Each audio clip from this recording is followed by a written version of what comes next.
Has a piece of moss ever made you think about your perspective as a human being? When traveling to Mycorencia one day, I curiously wondered what events might take place. When I looked around, I found a poor mountain of moss, which was deserted from the rest of the scene. The occasional soft breeze comforted the dark fuzz, but only until it decided to change ways and find something more exciting to comfort. Over time, I realized that the moss was not alone. It had someone who thought about it and even wrote about it. The moss had the support that I was blind to see. I was just looking at it as an observer instead of as a companion. It was not a symbol of support until I thought deeper into everything else in the space, including myself.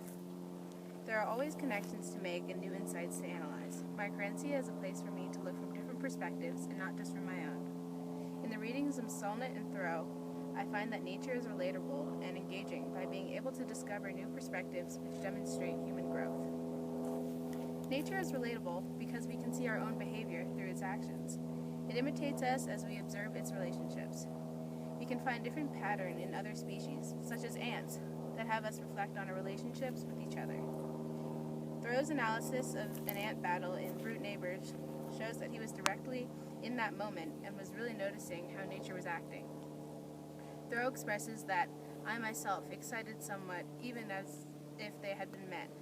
The more you think about it, the less the difference. And certainly, there is not the fight recorded in conquered history, at least if in the history of America, that will bear a moment's comparison with this. His observation proved that nature can act even more intensely and aggressively than a human battle. The ants prove that disagreement occurs in other species. We are all interconnected in this world and can relate our actions to those of other beings. How we interconnect with nature changes as we age. We mature and become more experienced with time and develop a deeper connection by expressing different insights. The second time in Mycorencia was different from the first time. I was more familiar with the area and now could expand my thoughts from previously only seeing what was in front of me. Now I was trying to see how what I was seeing connected with myself and the relationship with Mycorencia. Solnit states that we adults traveled by abstraction while the children traveled on the hands and knees, looking at what was directly in front of them. Growing older provides you with more to think about, but that doesn't always have to become a negative outlook. Aging gives you more learning opportunities and matures you to make deeper connections with nature and exposing you to more issues and ideas, and giving you the opportunity to explore the world you live in.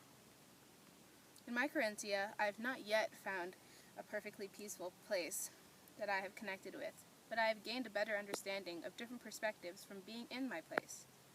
It would be relaxing to find in Mycorencia, but being fully comfortable would take a long time. Just like any other situations, relationships take time.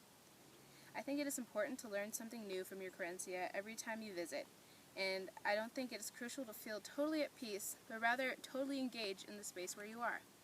Our Mycorencia is a sense of place, peace, and learning. I'm looking to find these things in not just Mycorencia, but also implementing them in my everyday life. Thank you.